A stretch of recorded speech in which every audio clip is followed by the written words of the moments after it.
Hello everybody, welcome to day 24. We're 1/4 done with this whole challenge.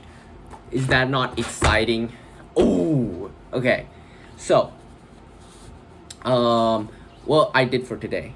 So for strength, I went biking. I biked to the volleyball place, and then I played volleyball because I biked the volleyball place to play volleyball. I didn't actually play that much because I had SAT prep, but I did play some volleyball. I warmed up. I tried putting into practice some of the things I learned from last practice.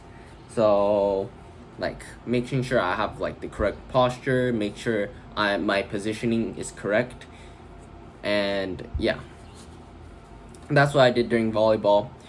My arms are also really sore today. Not arms, like this area. That's because of the push-ups I did yesterday.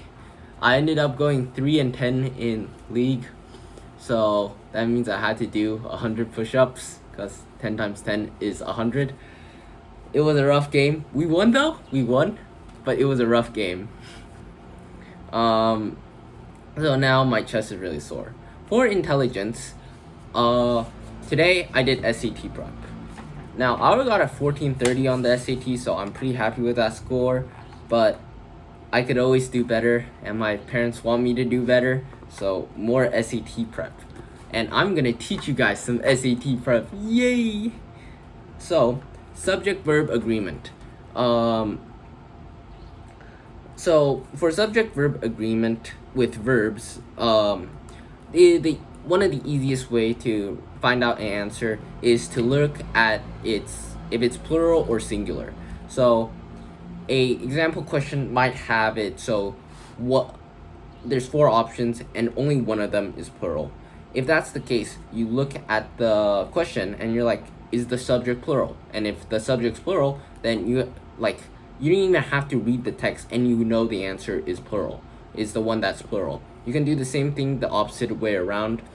It's a really fast method. Now, of course, there's still edge cases, and sometimes there's like 2 plural, 2 singular. So you can also look out for tenses. Something you should always do with these questions and SAT in general is to, instead of reading the questions, just like scan through them, skim through it, right? Look for transition words. These are not really important for subject-verb agreement, but for subject-verb agreement, something important is looking for dependent clauses. So there's some words that signify whether it's a dependent clause or not. For example, like despite. If the sentence starts with despite, you know it's a dependent clause. Although, since. These are all like important because you can basically skip out on dependent clauses if your verb is in the second is in the independent clause, right? You can just skip reading that part. You don't need to read that. Something else you can look out for is punctuation. See, like, oh, it's a semicolon, so that means the first one is an independent clause, and then you like period. Oh, this one there has to be an independent clause. So just like reading the question is falling into the trap. You have to make sure you skim through it and just like look for major details. I also did subject modifiers, so it's all under subject verb agreement, but with modifiers, the thing is you only need to read the part describing the modifiers, right? Because it's right next to the modifier. So this means like a really cool person, comma, and then this is where like you have the subject, right? And then with a really cool person, if your examples are I don't know, really cool person, Abraham Lincoln, and then your other options are bears, African music, and the Apollo space mission, you know the answer would be Abraham Lincoln because that's the only cool person in the option. So that's always something to look out for. You should also look out for the same thing, like the words that determine if it's a dependent clause and independent clause. Those are all important. And yeah, that's about it. That's what I mainly did for SAT prep. For discipline, I'll be honest, I got horrible sleep. I went to bed at 3.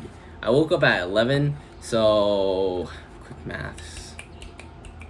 I think that's 8. Is that 8 hours? Oh my god, I'm so bad at math. Yeah, it is 8 hours. Still, it's really bad because school is starting and I need to go to bed at 11 when school starts to get 8 hours, and I'm going to bed at 3. Now it's at least I'm still getting 8 hours, but it's like I definitely need to push that earlier. I'm glad my schedule worked out. That's definitely something important for discipline, and I'm glad I was able to record every single day for 25 days so far. Now, for the fun, interesting topic, and the topic will be my favorite days so far. I'm talking like just reflecting back on the days I did. Now, I have my Mac over here. I'm just looking at it. Day 1, getting started. I would rate that a 10 out of 10. It's not the best video, but it's the first day that I did. It's the most important day, I would say, aside from day 100. But this is making that day 1 video got me into this series on getting me into self-improvement. So I would say that's the most important day. Day 2 is kind of sucks. Day 3 it kind of sucks because day 2 and 3 I was kind of finding my direction. Day 4 I would also rate a 10 out of 10 because that's when I started bringing in the interesting topics that I would talk about, and I think that really like made this series more entertaining for me to record. Day 5 I would say is a good 8 out of 10. It talked about a subject that I like, which is League of Legends and something cool. Now, juggling, 1 week anniversary, cooking pasta, volleyball. I love Tuesday. I love Tuesday is still one of my favorite ones. This is mainly because I'm actually talking about something relevant to the day. Because there's some where it's like Angry Birds tier list. I can make that any day of the week, any day in this series. But with I Love Tuesday, it had to be a Tuesday, and it was like in line with how I was feeling that day. Day 15, I need to get more sleep. Favorite manga. Today was rough. I definitely liked Today Was Rough, which is day 16, but I think the most proudest part about that wasn't that like the video was exceptionally well. It's that like I was having a rough day, but I still made sure I recorded a video. Then it's me and my calculator. May the force be with you. My Okinawa trip, back in Taiwan, and my 2 most recent ones about making new videos. I'm not happy of how the Okinawa trip videos turned out, mainly because it's just like you compare the quality of the videos, comparing it to my other ones, I think it is slightly lacking, but I think it's something fun that I was still able to record even when I'm going to Japan or going somewhere else. Hopefully I can keep this up for the rest of the 100 days, and that will be it for day 25. Bye bye.